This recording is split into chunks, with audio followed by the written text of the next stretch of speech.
And it was something I was dealing with at work. And we had talked about it before and everything. We already had our stand of faith about how we're going to handle it and everything. But something happened regarding a situation at work, in the workplace. And it bothered me. It just kind of hurt me a little bit, you know, in my emotions. You know, I felt a little just misused, mishandled, a little hurt. You know, it hurt my ego a little bit. I just, you know, I wasn't feeling good about it. So I texted you. Well, it wasn't for anybody else. It wasn't a good situation. Oh, well, it wasn't a good situation, you know. But, you know, beforehand, I had kind of settled my mind about how I was going to handle it. But something else happened. It just kind of threw me off a bit, my emotions. So I remember texting you, and I was like, hey, where you at? What you doing? And you told me you were at the store and everything. And I said, well, just call me later when you get a second. So I said, I just want to hear your voice, you know. And you said, well, call me now, you know, because you were sitting in the car about to go in. And so our son is in the back seat, and you call me up. And we just started talking. And just hearing your voice and sharing the situation with you and what it was and telling you how I was feeling, it was just this soothing nature, this soothing salve on my soul as we were talking, you know. And I just felt, I felt better and it felt good to talk to you about it. And you gave me wisdom. And Proverbs 31 talks about this, but the law of kindness that's in the virtuous woman's mouth. And I've had that happen with you many, many times. And basically, when you translate law of kindness, it's basically a word of instruction and wisdom that she can provide to her husband in those moments where he doesn't know exactly which way he should go, how he should feel, how he should respond. You know, you can both do it for each other, but it's something special about when that wife has that ability with her husband. And I called you and I shared with you, and you were just calm and level-headed, and you shared with me some wisdom on how you thought I should handle it. And here's a little key for you women. The thing that she instructed me to do, that she gave me to do, and the way she did it, and I'm going to give you a hint here, wives, it was just a loving suggestion. It was the right move, but she didn't nag me with it. She didn't say, well, if you were smart, you would do this, or you should do this, or this. How you, she just loved the suggestion. And it was interesting was she had given it before, but before I have rejected it. Not in a mean way, but I just decided, nah, I don't want to handle it that way. Because ultimately it was up to me because the way the situation pertained to me. It was up to me how I handled it. And it was neither here nor there, but she had given a suggestion. I was like, I hear that, but I don't want to do that. But this time around, you gave it again. I don't even know if you realized that you had given it before.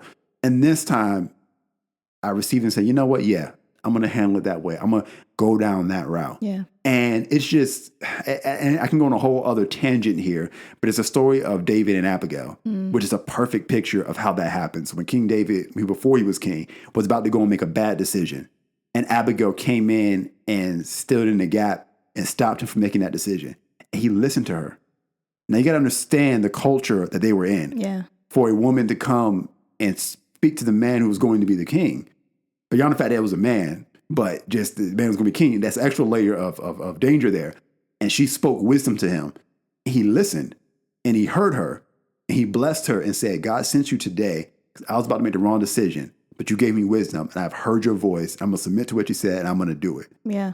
And it was a beautiful, read the story of David and Abigail. Just Google it. It's in Second Samuel. But we're a team. Yeah. And again, with the visuals, because this is how God talks to me.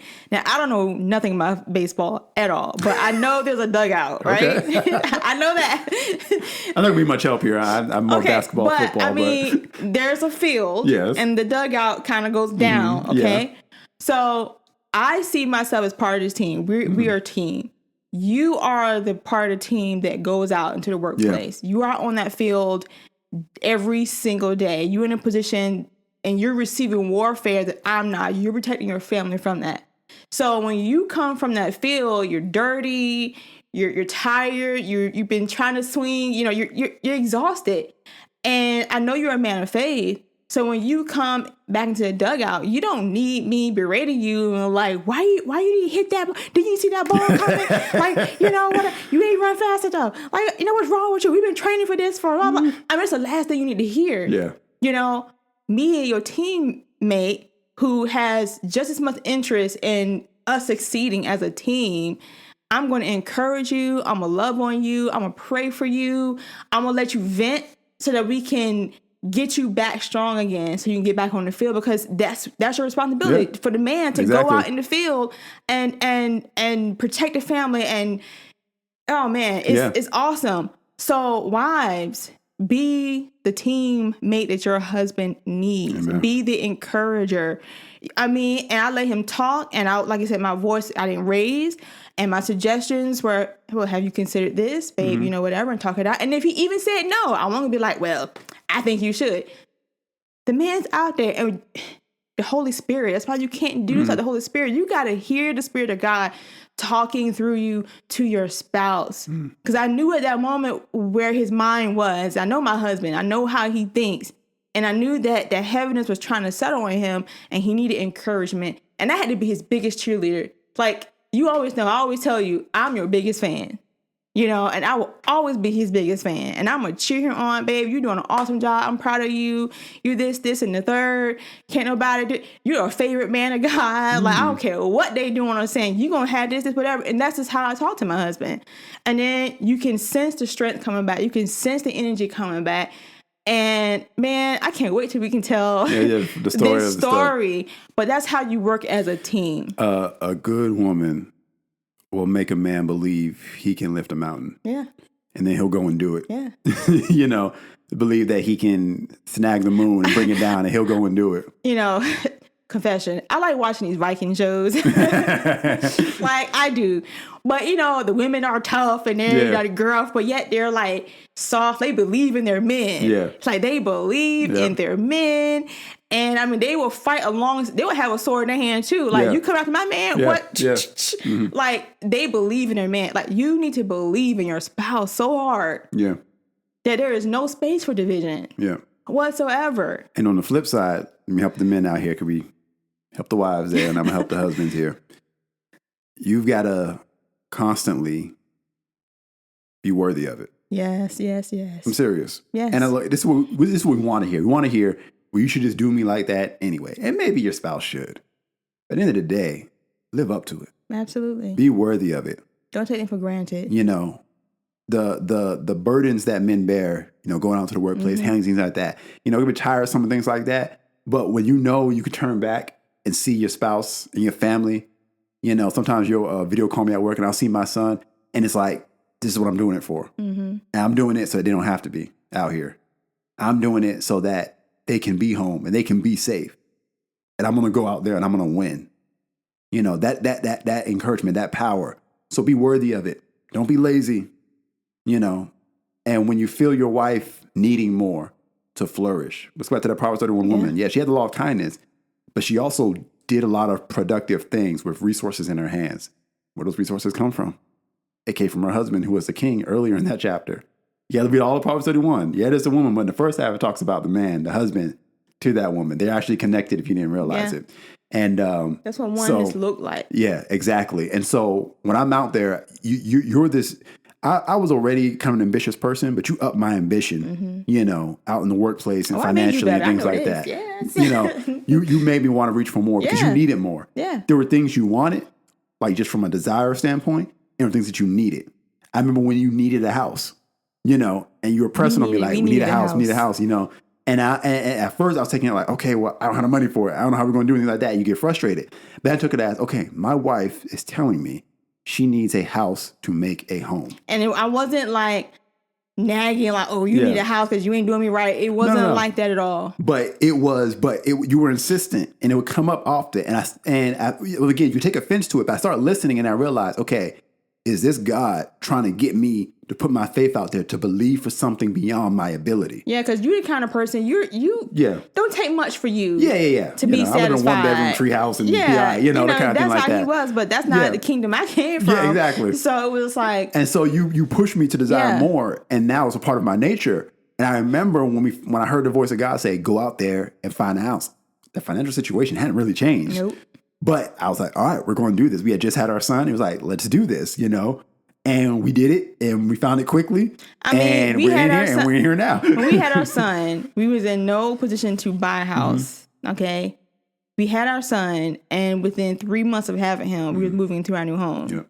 That's nothing but the favor of God. And I say the favor of God intervened on our behalf because on paper, And now God positioning us for even greater and better. And I mean, like I said, I can't wait to tell that story. So give your wife something to work with, because once she got in here, she turned it to a home, and some of her gifting started coming out more. Some of those things that she could do around here domestically that I have no ability to do, but that she actually enjoys doing when it comes to decoration and things like that. And she's built a home that I enjoy coming to, where I can rest and then go back out there and do it again. And now it's like, okay, I want to give her more to work with. How much more can I give her to work with? And our ministry together has flourished. It has. Yeah. Because of that. Yeah. So I just want to say that, husbands, give your wife something to work with. Be worthy of that call, because y'all are a team. Yeah. And remember, the husband is a seed. The woman is the incubator. Yep. But you got to be giving me something to incubate. Yeah. That's a whole nother lesson in itself. Yeah, because you depend on me for the vision for this family. Yeah. You do. Yeah. You depend on me to come to you with the vision. Absolutely. And tell you this is what God says we're doing. Like if we was back in the day with men out in the hunt. Yeah. They kill the deer. They're going to lay that deer on the table. Okay, wife, make it a meal. Yeah. You know, we both have our parts. Yeah. And I know some women think, well, that's just not progressive, blah, blah, whatever. Look, y'all need to get out that boat. Yep. Because y'all suffering. It's sinking. That boat is sinking. You know, ain't nobody talking about your ability to be corporate, whatever. I am a very smart woman. I am an entrepreneur. I have certifications, and I've been out there. Like, I know how to work. I know how to produce. I don't even question that. God put that in me. Can't no man, woman, nobody can take that from me. But being a wife is the highest honor that you can attain to. When I say that, or qualify for, it's one of the highest honors. I'm not down to anybody who's not married or don't want to be married.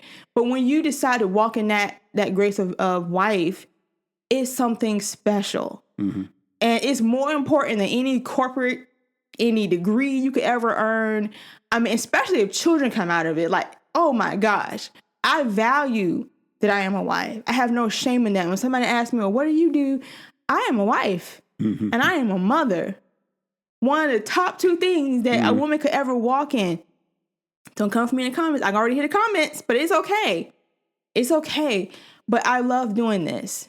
And to see the blessing of God work through me to cultivate this family that we are building, this legacy that we are creating, this empire that we are building. It is so exciting.